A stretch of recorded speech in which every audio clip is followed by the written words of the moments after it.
Kaos spesial dari Starting Eleven. Klik link di deskripsi untuk pre-order ya.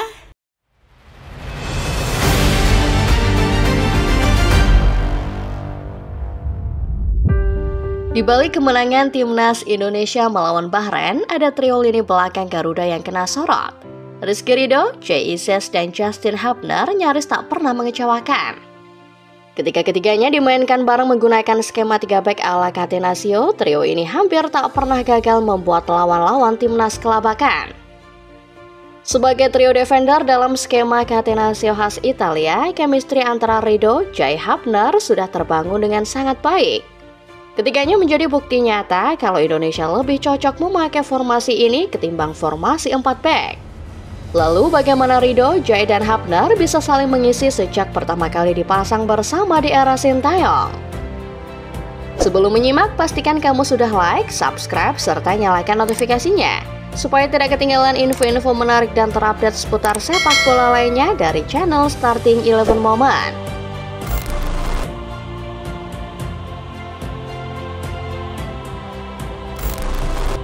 Sistem 3 back adalah sistem yang mulai familiar di sepak bola modern selama sedekade ke belakang. Di timnas Indonesia, pakem ini dipopulerkan oleh Sintayong.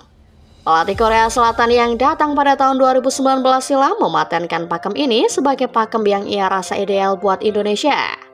3 back sebetulnya bukan pakem yang familiar buat timnas sebelumnya. Mengingat pelatih-pelatih pendahulu Sintayong lebih sering mengenakan pakem 4 back. Namun, Sin menilai bahwa strategi ini adalah yang paling pas buat timnas. Alasannya, pakem 3 back ini lebih mengedepankan kerjasama tim, sesuatu yang menurut Sin bisa dimaksimalkan Indonesia. Ketika Sintayong tiba, Indonesia belum banyak memiliki pemain naturalisasi seperti sekarang. Sintayong sadar bahwa pasukannya tidak setangguh negara-negara kuat Asia lain, baik dalam hal teknik maupun fisik. Untuk itu, ide 3 back ia populerkan di timnas mengingat taktik ini lebih mengedepankan permainan kolektif ketimbang kemampuan individual semata.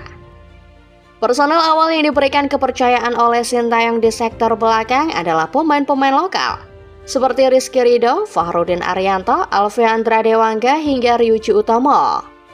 Namun seiring waktu, kedatangan personel-personel naturalisasi seperti Jay Ises, Justin Hubner, dan Jordi Amat membuat opsi Sintayong makin beragam. Ditambah pula ada Alkan Bagot yang juga sempat jadi pilihan. Sekarang, Sintayong sudah tidak lagi menangani timnas Indonesia. Namun warisan 3 back yang ia tinggalkan agaknya masih sangat berguna buat Patrick Kluivert yang menjadi pelatih baru Garuda. Indonesia kini punya trio paling ideal untuk 3 back, yakni trio Ridho, Jay, Hubner.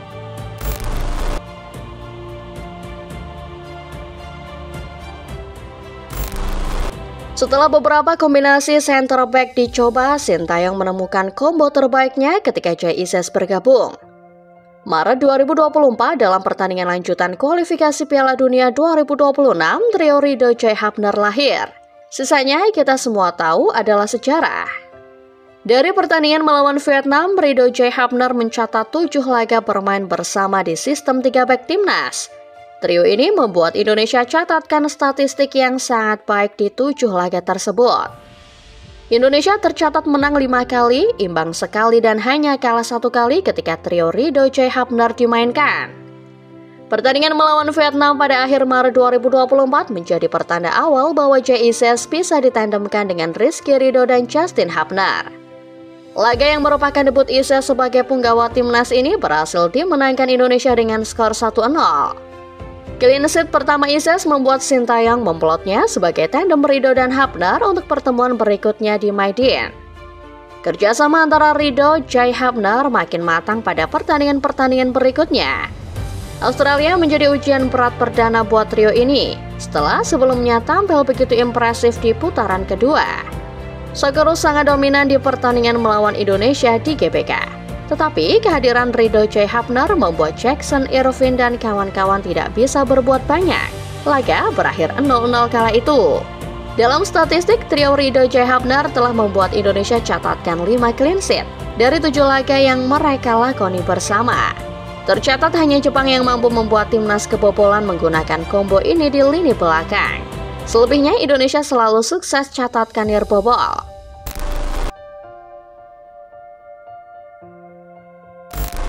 Sebelum kita bahas role alias peran antara Ridho J. Hapner, mari kita bahas sedikit mengenai sistem 3 back itu sendiri. Dalam format 3 back ala Catenaccio, ada 3 role untuk ketiga defender.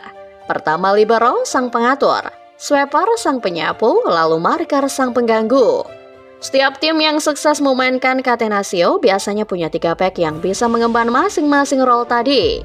Paling populer ada trio BBC-nya Juventus, Barzagli, Bonucci, Chiellini. Trio yang juga jadi andalan timnas Italia.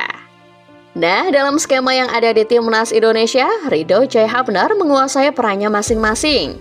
Sejak dipertemukan pada Maret 2024, 3 pemain ini bisa saling melengkapi dan mengerti satu sama lain. Padahal beda dengan BBC yang satu negara dan satu klub.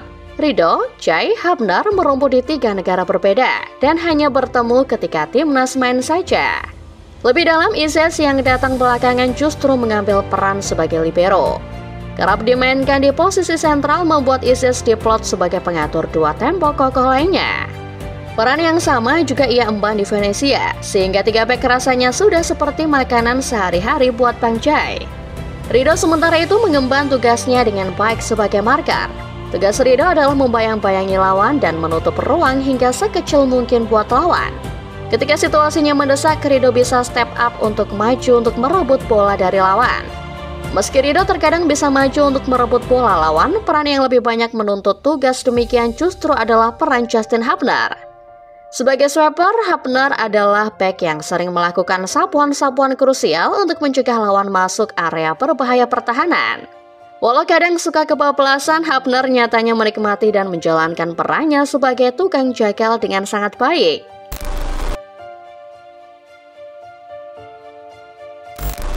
Trio Ridho J. Hapner memang menawarkan kestabilan, terutama di area pertahanan. Namun sebuah tim yang bagus adalah tim yang memiliki kedalaman. Tidak mungkin timnas akan mengandalkan trio ini selamanya. Mungkin akan ada kalanya trio ini tidak bisa dimainkan, entah karena masalah kebugaran ataupun akumulasi kartu. Dari skuad timnas sendiri, Patrick Kluivert sebetulnya punya banyak opsi. Ada Messi Hilgers, Jordi Amat, Muhammad Ferrari, dan beberapa nama lainnya. Namun kalau bicara soal kualitas, opsi-opsi yang tersedia tidak cukup bagus untuk dijadikan alternatif.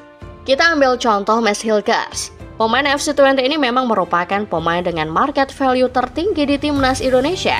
Namun ketika dirinya diberi kepercayaan main 3 back, Mes tidak bisa menampilkan performa terbaiknya. Pemain FC20 tampaknya tidak terbiasa, sehingga sering melakukan kesalahan ketika dipasang dalam skema ala Catenaccio ini. Stok defender adalah stok yang paling overload dalam tubuh Indonesia. Tapi kembali ke masalahnya, tidak ada yang cukup tangguh untuk menjadi alternatif Ridho J. Hapner. Ini tentu menjadi PR buat tim kepelatihan, supaya bisa melakukan upgrade dari skuad yang ada. Bagaimana dengan naturalisasi lagi? Kalau jawabannya mengarah ke sana, rasanya juga kurang efektif. Yang ada, skuad kita tambah gemuk.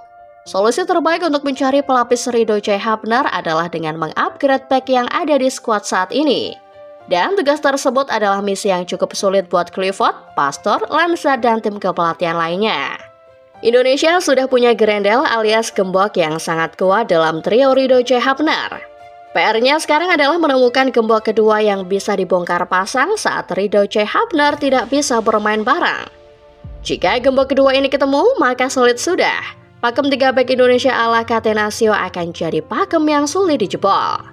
Itulah dia Football Lovers, pembahasan mengenai trio Ridho J. Hapner yang menjadi faktor utama berhasilnya strategi 3 back ala Catenaccio Timnas Indonesia. Kalau menurut kalian sendiri gimana? Apakah kalian setuju kalau trio Ridho J. Hapner adalah trio BBC-nya Timnas Indonesia? Tulis di kolom komentar ya.